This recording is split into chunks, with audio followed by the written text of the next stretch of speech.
జై తెలంగాణ. అందరికీ నమస్కారం.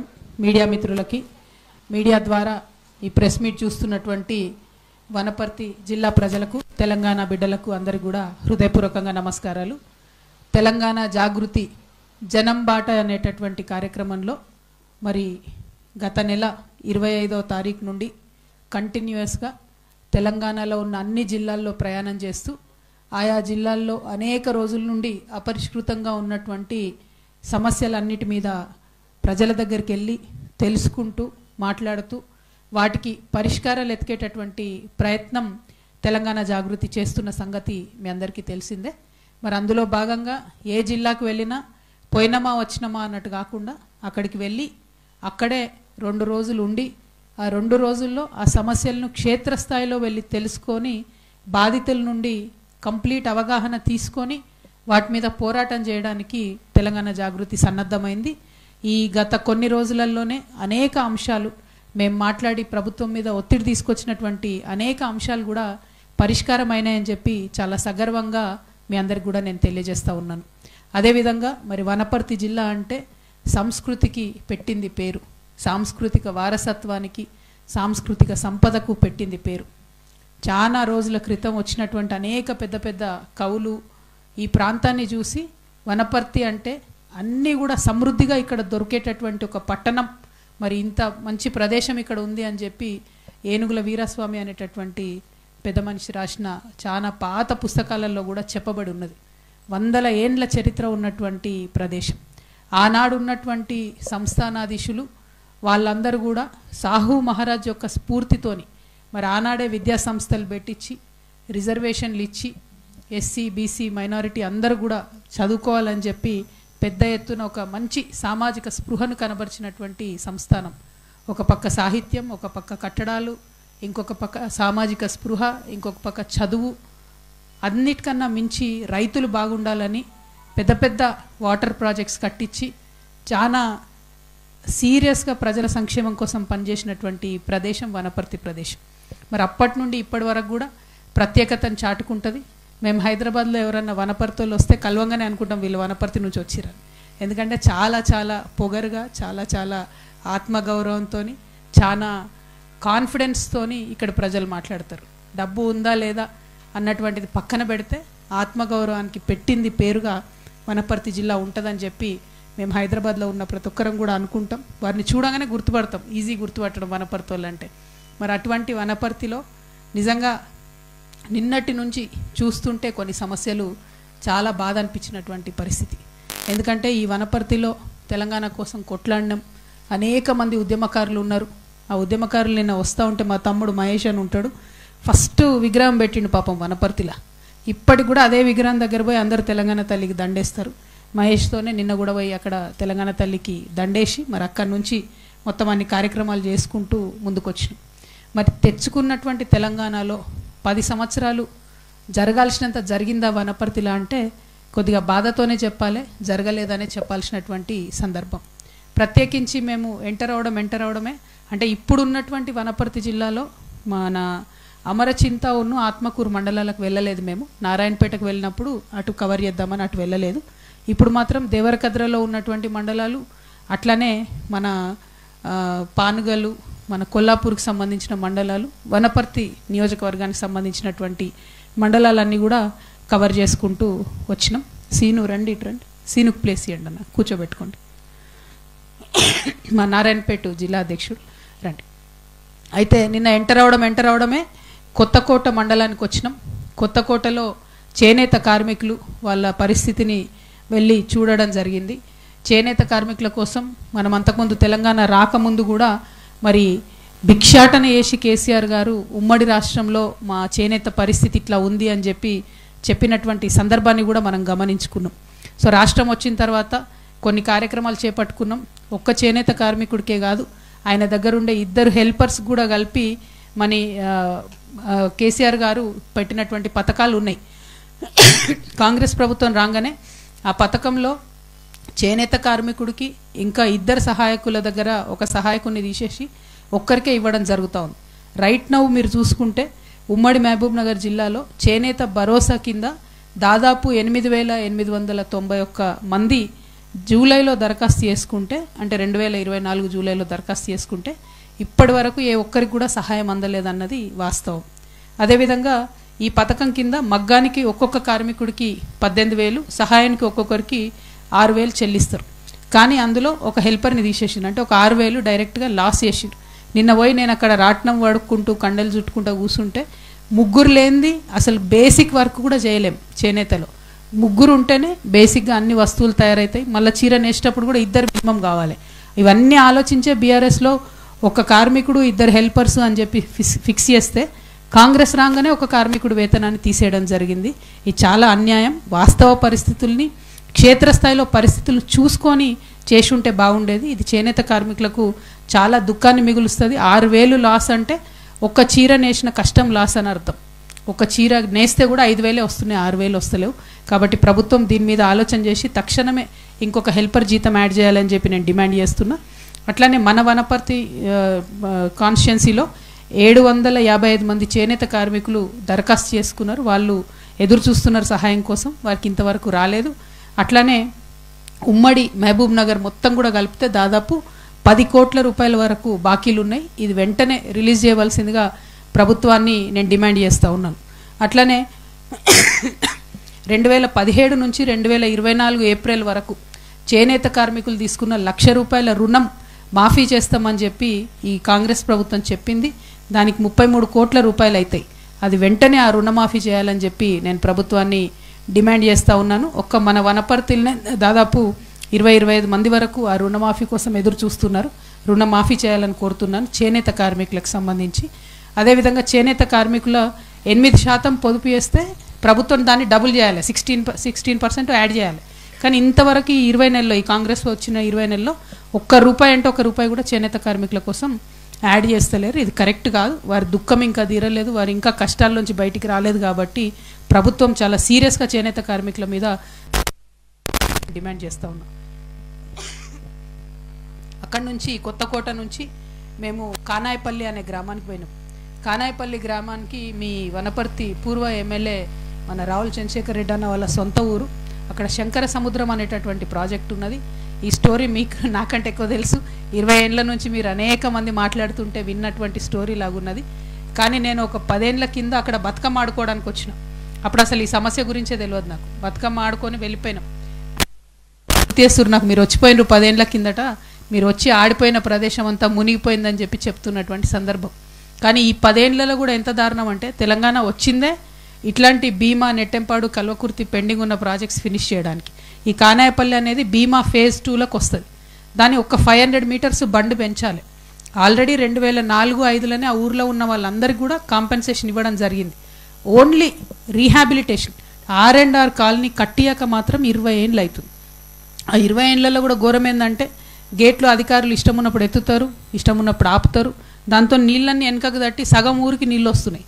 నిన్న చూసిన వీడియోస్ కూడా ఉన్నాయి నా దగ్గర. ఇంటి నిండా పాములు, పిల్లల్ని పెట్టుకొని అదే పాములు ఉన్న ఇంట్లో ఉండేటటువంటి పరిస్థితి ఉంది. చాలా దారుణంగా ఉంది. నేను ఒకటే డిమాండ్ చేస్తూ ఉన్నా, ఆ ఊర్లో 18 సంవత్సరాలు దాటినటువంటి వాళ్ళు ఇప్పటికీ 450 మంది ఉన్నారు. వాళ్ళందరూ కూడా ప్రభుత్వానికి కాంపెన్సేషన్ ఇవ్వాలి. ఆ ఊర్లో 20 ఏళ్ల కింద సర్వే చేసినప్పుడు కూడా అప్పటి నుంచి ప్రజలు చెప్తున్నారు, ఒక 30-35 మందిని ఇడిచిపెట్టిరాయ బాబు మీరు అని. ఏ ప్రభుత్వం సర్వే చేయలేదు, బీఆర్ఎస్ సర్వే చేయలేదు, కాంగ్రెస్ చేయలేదు. 30-35 మంది ఎవరైతే వదిలిపోయినరో వాళ్ళని కూడా అందులో ఇంక్లూడ్ చేసుకోవాలి. అట్లనే మన అవుట్ సైడ్ ద సిటీ, అంటే పనికి అట్లా ఇట్లా పోయిన వాళ్ళు 100 మంది ఉన్నారు, వాళ్ళని కూడా కాంపెన్సేషన్లో ఇంక్లూడ్ చేసుకోవాలి. అన్నిటికన్నా ఘోరం ఏంటంటే అదే ఊర్లో మేము వచ్చేటప్పుడు చూసుకుంటూ వచ్చినాం, రోడ్డుకి ఇవతల పక్క వాళ్ళకు ఒక 350 ఆల్మోస్ట్ 3.5-4 ఏకర్స్ అయ్యేంత. అది ఎన్ని ఏకర్స్ ఇచ్చిర్రు? 22 ఏకర్స్ ఏమో ఇచ్చిర్రు ల్యాండ్. ఇస్తే రోడ్డు మీదకి ఇచ్చిండ్రు. ఇస్తే అందులో సగం మళ్ళీ అదే ఊరికి సంబంధించిన నాయకులు పోయి కబ్జా చేసుకుంటే ఇప్పుడు వీళ్ళకు పోదామంటే కూడా ఇక్కడ లేనటువంటి పరిస్థితి. ఆ గ్రామస్తులందరూ ఒకటే కోరుతున్నారు, ఈ ప్రాజెక్టు శంకర మహాసముద్రం అనే ప్రాజెక్టు ఫినిష్ అయితే ఇంకా 40,000 మందికి నీళ్ళు వస్తాయి, 40,000 ఎకరాలకు నీళ్ళు వస్తాయి. ఇప్పుడు ఓన్లీ 12,000 ఏకర్కి వస్తుంది, ఇంకా 40,000 ఏకర్స్కి వాటర్ వస్తుంది. సో వాళ్ళు మాకు ఒకటే చెప్పారు, ఇంకా మేము లేచిపోతే, మా ఊరు లేచిపోతే చాలా మందికి నీళ్ళు వస్తాయి, కానీ మేము లేచిపోదామంటే మాకు ఎక్కడ ఇల్లు లేదని చెప్తారు. నేను ఒకటే డిమాండ్ చేస్తున్నా, ఎట్లయితే మల్లన్న సాగర్లో డబుల్ బెడ్రూమ్ ఇండ్లు కట్టించిచ్చిరో, ఎట్లయితే మిడ్మానేర్లో డబుల్ బెడ్రూమ్ ఇండ్లు కట్టించిచ్చిరో, అట్లనే ఇక్కడ ఉండేటటువంటి కానాయపల్లి శంకర్ సముద్రం కింద నిర్వాసితులైనటువంటి గ్రామస్తులందరికీ కూడా డబుల్ బెడ్రూమ్ ఇండ్లు కట్టించి తక్షణమే వారిని అక్కడికి పంపించాలని చెప్పి నేను డిమాండ్ చేస్తున్నా. ఇక ఇంట్లో మరి రావుల చంద్రశేఖర్ రెడ్డి గారు అంత పెద్ద నాయకుడు కేసీఆర్ గారికి గత 5 సంవత్సరాలుగా తలలో నాలుకగా ఉంటూ ఇప్పుడు మొత్తం తెలంగాణ భవన్ అంతా కూడా పెద్దసారే మెయింటైన్ చేస్తున్నారు రావుల చంద్రశేఖర్ రెడ్డి గారే. మరి ఒక 2-3 ఏళ్ల కింద వారు ఒక్క మాట చెప్పుంటే ఈ గ్రామం పరిస్థితి వేరే ఉండేదని చెప్పి నేను మనస్ఫూర్తిగా నమ్ముతున్నా. రావుల చంద్రశేఖర్ రెడ్డి గారు ఇప్పుడన్నా మరి ఇప్పుడున్న ప్రభుత్వం మీద ఒత్తిడి తీసుకురండి. ఎందుకంటే మీ మాటకు వేటేజ్ ఉంటుంది, మీరు అవినీతి రహిత నాయకుడు అని చెప్పి అందరు చెప్పుకుంటారు. కాబట్టి మీ మాటకు విలువ ఉంటుంది. కాబట్టి ఈ పోరాటంలో కలిసి రావాలి.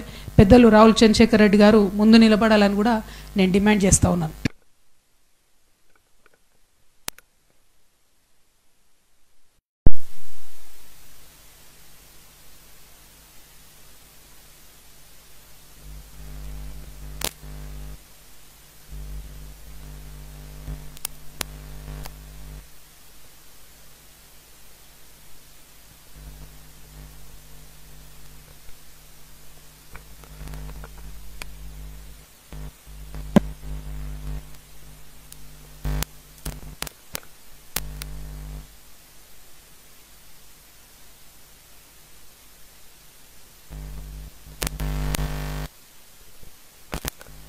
మాడిఫై చేయక చాలా ఇబ్బంది అవుతున్నటువంటి పరిస్థితి.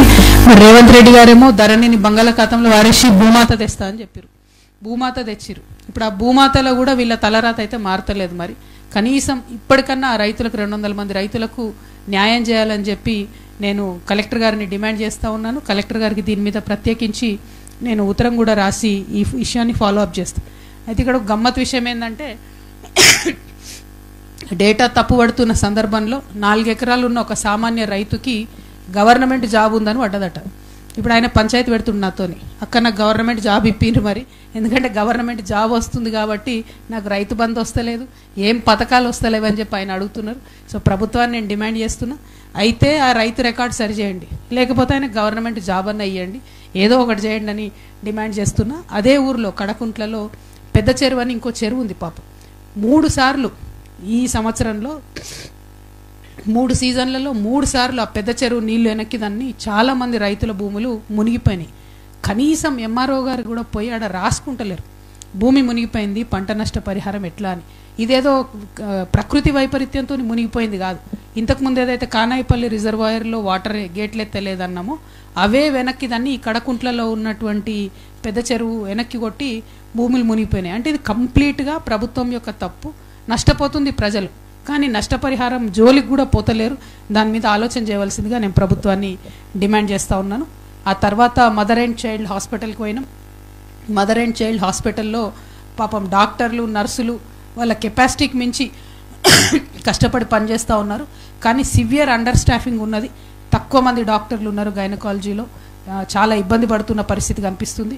ఇక రేడియాలజీలను అయితే ఒక్కరంటే ఒక్కరు కూడా పర్మనెంట్ స్టాఫ్ లేరు, మొత్తం కూడా రెసిడెంట్స్ని పెట్టుకునే చేస్తున్నటువంటి సందర్భం. అదేవిధంగా ఈ వనపర్తిలో ఉన్నటువంటి టీ డయాగ్నోస్టిక్స్ ఏదైతుందో మరి ఎలుకలు కొట్టేసినాయట మెషిన్లను. మరి అవి పొలిటికల్ ఎలుకలో మామూలు ఎలుకలో నాకు తెలియదు, కానీ ఎలుకలు కొట్టేసినాయట మెషిన్లను, అవి పనిచేస్తలేవు. దాంతో ఏం జరుగుతుంది, ఇక్కడ టెస్ట్లకు దాదాపుగా 2,000 మంది యావరేజ్గా టెస్ట్లు ఇస్తే అవన్నీ కూడా మహబూబ్ నగర్కి పోతున్నటువంటి పరిస్థితి, డిలే అవుతుంది. దాంతో ప్రైవేట్కి పోవాల్సిన పరిస్థితి వస్తుంది. అల్టిమేట్గా ప్రజలకు నష్టం జరుగుతుంది. కాబట్టి ఆ మెషిన్స్ని తొందరగా ఫిక్స్ చేయాలని కోరుతున్నాను. నేను ఏ జిల్లాకు పోయినా వైద్యం మీద ఫోకస్ పెడతా ఉన్నాం. కాబట్టి ఈ ప్రతి హాస్పిటల్లో ఉన్న సమస్య మీ దగ్గర కూడా చెప్పక తప్పని సమస్య. శానిటేషను, కేర్ టేకర్స్, అట్లా patient care takers, security guards వీళ్ళందరినీ కలిసి ప్రైవేట్గా ఏజెన్సీలతో పెడుతున్నారు. రాష్ట్ర వ్యాప్తంగా వీళ్ళు 20 నుంచి 22,000 మంది ఉంటారు. వాళ్లకు జీతాలు రాక 3 నెలలు అవుతుంది. ఆ జీతాలు రాకపోతే వాళ్ళు కనీసం యూనిఫామ్ కూడా ఉతుక్కోలేని పరిస్థితులలో ఉన్నారు. కాబట్టి వీళ్ళనైతే రెగ్యులరైజ్ చేయాలి. ఎందుకంటే వైద్యం మీద ప్రభుత్వం దృష్టి పెట్టదలుచుకుంటే వాళ్ళని ఖచ్చితంగా రెగ్యులరైజ్ చేయాలి. చేస్తే వాళ్ళు రెగ్యులర్ ఎంప్లాయీస్ లాగా జీతాలు సరిగ్గా వస్తాయి. కాబట్టి పేషెంట్లు ఇబ్బంది పడకుండా ఉంటారని చెప్పి నేను భావిస్తూ ఉన్నాను. ఇంకా ఆ తర్వాత అక్కడి నుండి వచ్చి మేము ఏమైంది భయ్, నాకు గొంతు నచ్చలేదా మీకు? బంజాయవా కాసేపు, వేడిగా ఉందన్నా బంజాయబా?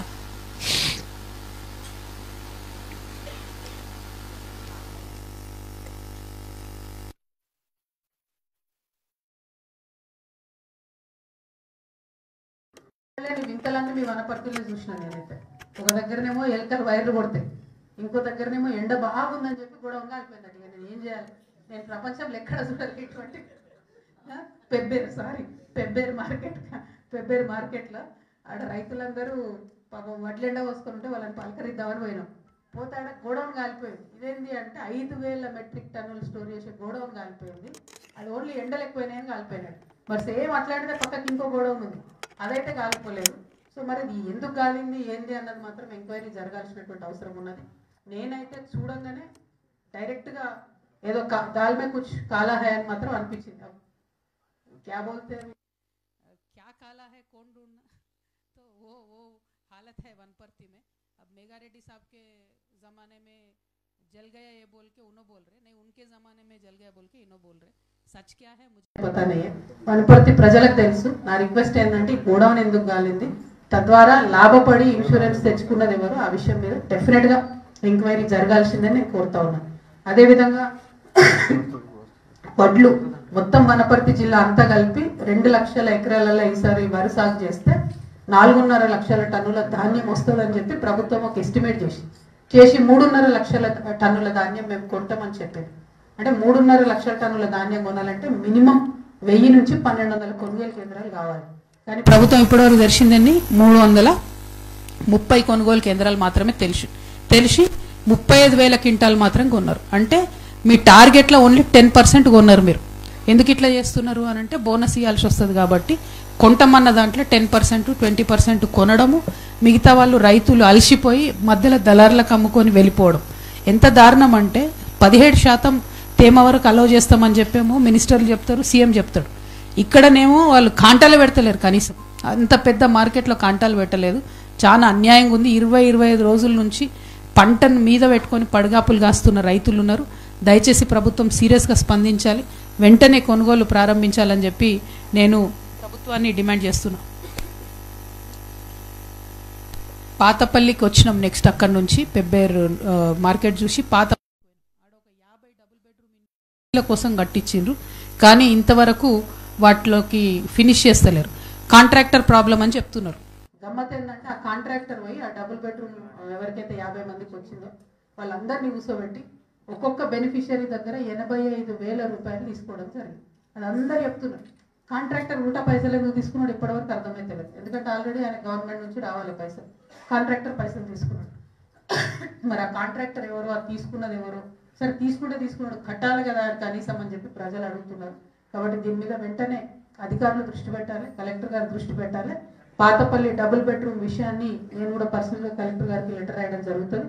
అక్కడ ఉన్న ఆడబిడ్డల గోస చాలా దారుణంగా ఉన్నది. మొత్తం పెబ్బేరులో ఒక 4-5 డివిజన్స్లో ఈ పాతపల్లి గ్రామంలో కనీసం మంచినీళ్ళు కూడా లేనటువంటి పరిస్థితి ఉన్నది. కాబట్టి అధికారులు తక్షణమే దృష్టి పెట్టాలని చెప్పి నేను రిక్వెస్ట్ చేస్తా ఉన్నాను. ఆ తర్వాత పెబ్బేరులో బీసీ కాలనీకి వచ్చినాం. అక్కడ అన్ని సమస్యలు 6 గ్యారెంటీల చుట్టే తిరుగుతున్నాయి. ఎవరికి సిలిండర్లు వస్తలేవు, ఎవరికి కూడా ఫ్రీ కరెంట్ వస్తలేదు, ఎవరికి కూడా ఏవైతే 6 గ్యారెంటీలో చెప్పిన 2,500 వస్తలేవు, తులం బంగారం వస్తలేదు. ఇట్లా ప్రతి ఒక్కరు కూడా ఆ కాలనీ విషయాలు చెప్తూ వచ్చింది. ఇక ఇన్ఫ్రాస్ట్రక్చర్ రోడ్ల విషయం అయితే మళ్ళీ చేద్దామా రిపేర్ చేద్దామా అన్న విషయం కనీసం పట్టించుకుంటలేరు. కాబట్టి అధికారులు, మున్సిపల్ అధికారులు కొంత శ్రద్ధ పెట్టాలని చెప్పి నేను కోరుతా ఉన్నా. పెబ్బేరులో రోడ్ వైడనింగ్ అవుతుంది. రోడ్ వైడనింగ్లో ఇండ్లు పోతున్నాయి. పెబ్బేరు మున్సిపాలిటీలో కొంత కాస్ట్లీ ల్యాండ్స్ ఉన్నాయి. ఆ ల్యాండ్ పోతే ఊరవతల ఎక్కడో 4-5 మీటర్ల దూరం మీకు చిన్న ప్లాట్ ఇస్తామని చెప్తున్నారు. వాల్యూ ఎంత ఉందో అంత దయచేసి ఇవ్వాలని చెప్పి నేను ప్రభుత్వాన్ని డిమాండ్ చేస్తున్నాను. అందులో మళ్ళీ 2 సైడ్లు రోడ్ వైండింగ్లో 50-20 ఇళ్ళు పోయినాయి. కానీ ఒక్క సైడు కొట్టేసి మొత్తం రోడ్ వేసి ఇంతవరకు ₹1 కాంపన్సేషన్ ఇవ్వలేదు. మరి పెబ్బేరు ప్రజలు మంచిగా ఉండి అభివృద్ధికి సహకరించారు. దాన్ని అడ్వాంటేజ్ తీసుకోవద్దు. ప్రభుత్వాలు తక్షణమే వాళ్ళకి మంచి వాల్యూతో డబ్బులు ఇవ్వాలని చెప్పి నేను డిమాండ్ చేస్తా ఉన్నాను. ఆ తర్వాత పెబ్బేరు సంత, పెబ్బేరు కానీ అంతకుముందు మేము పాలమూరు సంతలు అనుకునేది, చాలా ఫేమస్, చాలా పాపులర్. 5-6 రాష్ట్రాల ప్రజలు అక్కడికి వస్తారు. ఈ పెబ్బేరు సంతలో మరి వేణుగోపాల స్వామి వారి గుడి మాన్యాలు మొత్తం ఆ సంత అంతా కూడా 32 ఎకరాలు ఉన్నాయి. ఇప్పుడు ఆ 32 ఎకరాలు కూడా మన పాత మంత్రి గారు నిరంజన్ రెడ్డి గారి మనుషులు మొత్తం కబ్జా పెట్టుకొని ఆ సంత భూమి అంతా కూడా అమ్ముకోవాలని చూస్తున్నారని అక్కడ స్థానికులు చెప్పడం జరిగింది. మరి అది ఎంతవరకు వాస్తవం అనేటటువంటిది మరి ఇప్పుడున్నటువంటి ప్రభుత్వం ఆలోచన చేస్తుందా, ప్రజలు ఆలోచన చేసుకుంటారో చూడాలి. ఇంతకు ముందు కూడా ఆ గుడి మాన్యం మీద వచ్చే సంతలో వచ్చే 2 నుంచి 3 కోట్ల రూపాయలు వస్తుందట ఎవ్రీ ఇయర్. ఆ 2-3 కోట్ల రూపాయలు కూడా స్వామివారికి ఏం పోదు, వేణుగోపాల స్వామివారికి ఏం పోదు, అది టౌన్ మున్సిపాలిటీ వాడుకుంటది.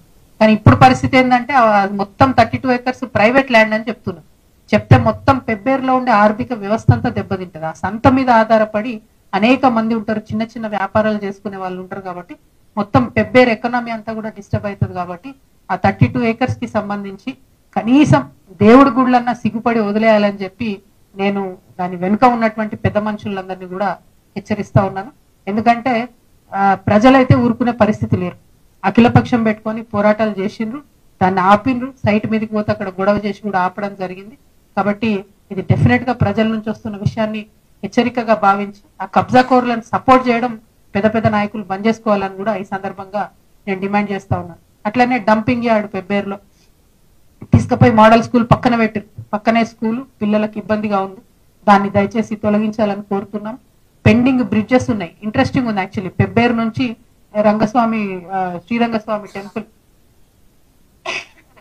శ్రీరంగస్వామి టెంపుల్ పోయే తొవ్వ అంతా కూడా దాదాపు 11 బ్రిడ్జిలు ఉన్నాయి. అన్ని బ్రిడ్జిలు ఫౌండేషన్ వేసి పెట్టేసిండ్రు. మరి కాంగ్రెస్ ప్రభుత్వం దాన్ని కొనసాగిస్తలేదు.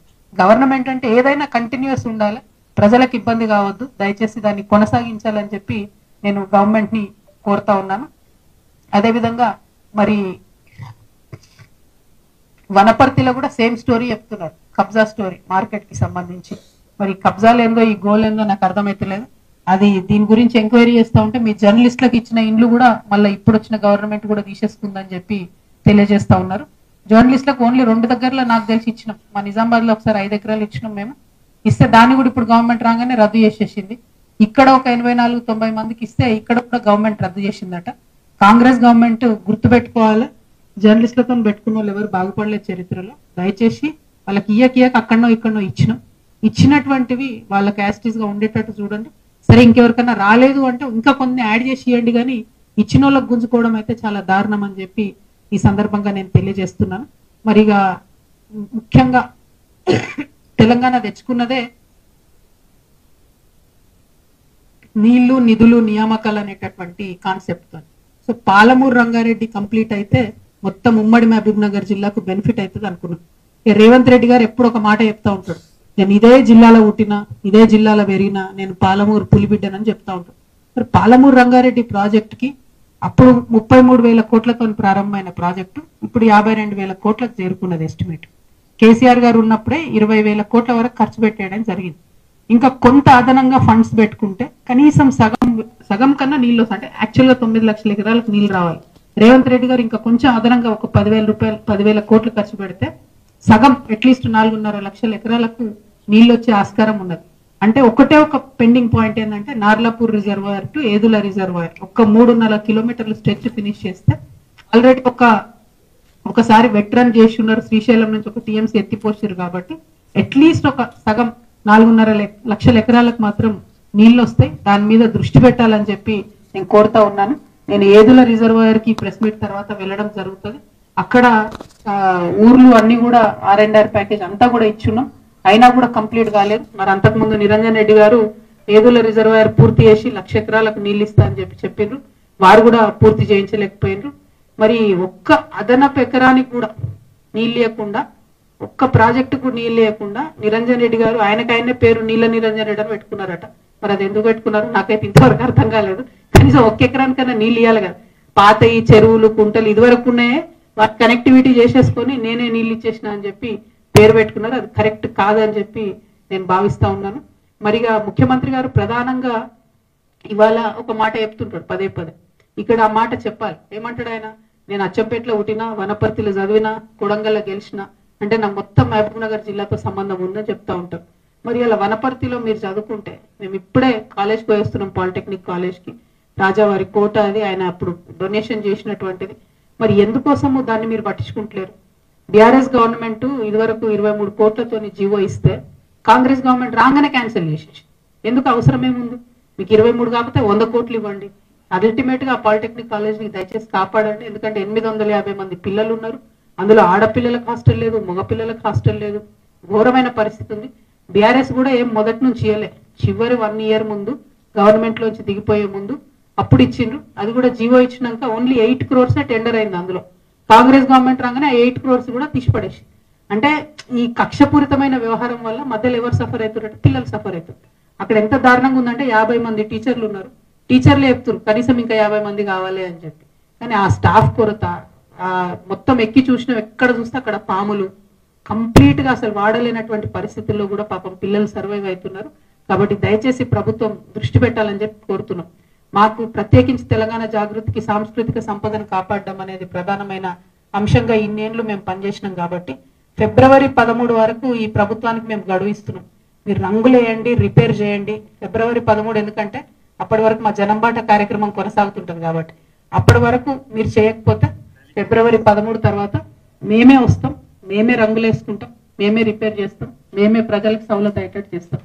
అదేవిధంగా ఆ పిల్లలకు వాళ్ళు అనుమతిస్తే జనవరిలో ఒక జాబ్ మేళా కూడా పెడతామని మేము ప్రపోజల్ చేయడం జరిగింది. వాళ్ళ అధ్యాపకులు వారంతా కూడా ఆలోచన చేసుకొని చెప్తామని చెప్పడం జరిగింది. ఇక సీఎం గారు రేవంత్ రెడ్డి గారు ఎప్పుడు ఒక మాట గట్టి చెప్తుంటాడు, నేను 1 కోటి మంది ఆడబిడ్డల్ని కోటీశ్వరులు చేస్తామని చెప్తుంటాడు.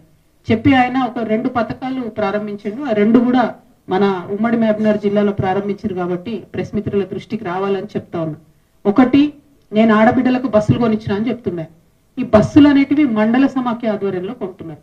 ఒక్క బస్సు, ఒక ఆర్టీసీ బస్సుకి 36 లక్షల రూపాయలు అవుతుంది.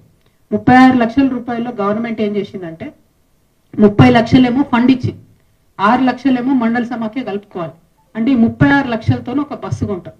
ఈ బస్సు కొని ఆర్టీసీ కిరాయికి ఇస్తారు. ఆర్టీసీ కిరాయి ఇస్తే ఆర్టీసీ ఏం చేస్తుంది, నెలకు 69,000 రూపాయలు కిరాయి ఇస్తారు. ఈ 69,000 రూపాయలు ఎవరి చేతిలో ఉంటాయి, మండల సమాఖ్య చేతిలో ఉంటాయి. ఆ 69,000 రూపాయల నుంచి మండల సమాఖ్య దాదాపు 19,000 రూపాయలు వాళ్ళ ఖర్చులకు వాడుకోవచ్చు. వాడుకోగా మిగిలిన 50,000 రూపాయలు ఏవైతే ఉంటాయో ఆ 50,000 రూపాయలు కూడా ఆ మండలంలో ఉన్నటువంటి అన్ని వేల మంది మహిళల్లో ఏదో ఒక మహిళలకు 50,000 రూపాయలు లోన్ ఇస్తారట. లోన్, గ్రాంట్ కాదు, రివాల్వింగ్ ఫండ్ కాదు, ఏం కాదు, ఓన్లీ లోన్. ఆల్రెడీ లోన్ రానేవట్టే, మహిళా గ్రూప్లు ఉన్న ప్రతి ఒక్కరికి లోన్ రానేవట్టే. ఇంకా ఒక్కొక్కసారి ఏంటంటే వాళ్ళ టార్గెట్లు మీట్ అయితే లేవు అని చెప్పి అదనంగా లోన్లు ఇస్తారు. ఉద్దరనాయన అంటే కూడా లోన్లు ఇస్తున్నటువంటి పరిస్థితి ఉన్నది. ఇప్పుడు ఇంత బస్సు పెట్టి మొత్తం ఇంత వేసి కథ వేసి వచ్చేది 50,000. ఆ 50,000 కూడా లోనే ఇస్తుంది. మరి ఎవరు కోటీశ్వరులు అవుతారు దీంతో? లోన్ ఇస్తే ఎట్లయితారు? At the same time petrol bunk జిల్లా సమాఖ్య చేతిలో ఉంటుంది.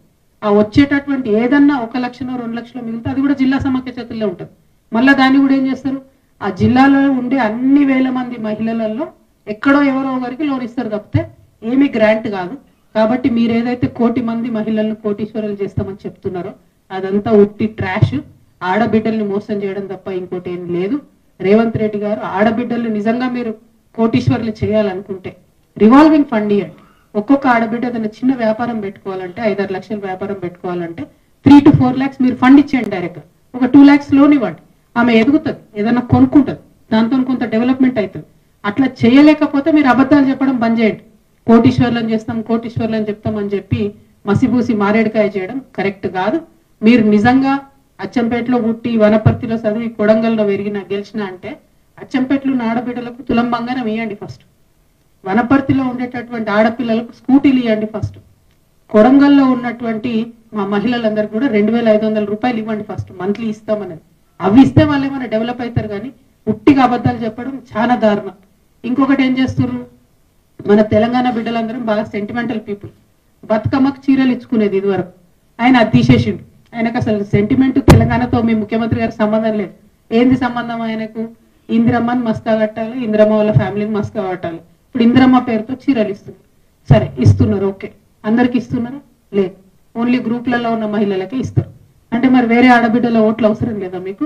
నేను ఇవాళ ముఖ్యమంత్రి గారిని డిమాండ్ చేస్తా ఉన్నా, 18 సంవత్సరాలు నిండినటువంటి ప్రతి తెలంగాణ ఆడబిడ్డ కూడా మీరు చీర ఇవ్వాలి. 1. 2, మీరు ఇచ్చేదే 150 రూపాయల చీర. ఆ 150 రూపాయల చీర కోసం ఇప్పుడు ఏం చేస్తున్నారంటే ఈ మహిళా సంఘాలు నడిపేటోళ్ళు VOAలు అని ఉంటారు. ఆ VOAలు వచ్చిన ప్రతి ఒక్కరిది ఫోటో తీసుకోవాలి, పేరు రాసుకోవాలి, డీటెయిల్ రాసుకోవాలి.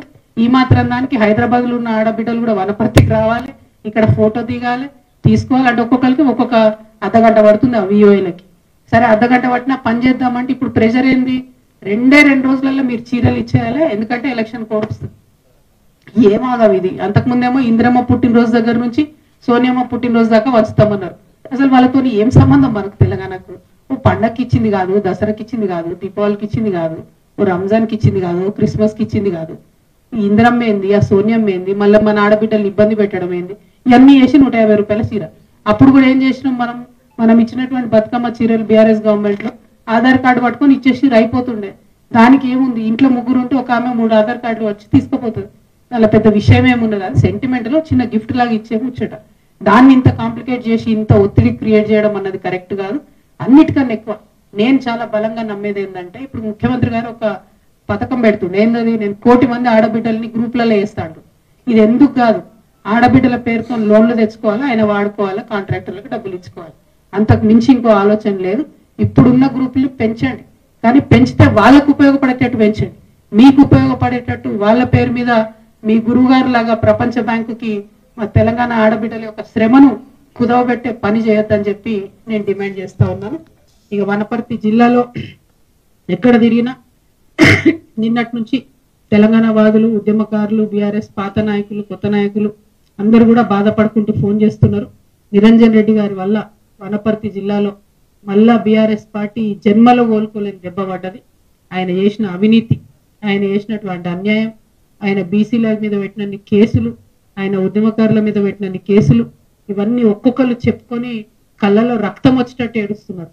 మరి అన్నిటికన్నా ఎక్కువ ఆయన ఒక్కటి కాదు 3 ఫామ్ హౌస్లు కట్టుకున్నారు. ఆయన ఒక్కసారి ఎమ్మెల్యే అయితే, ఒకసారి మంత్రి అయితే 3 ఫామ్ హౌస్లు కట్టుకున్నారు.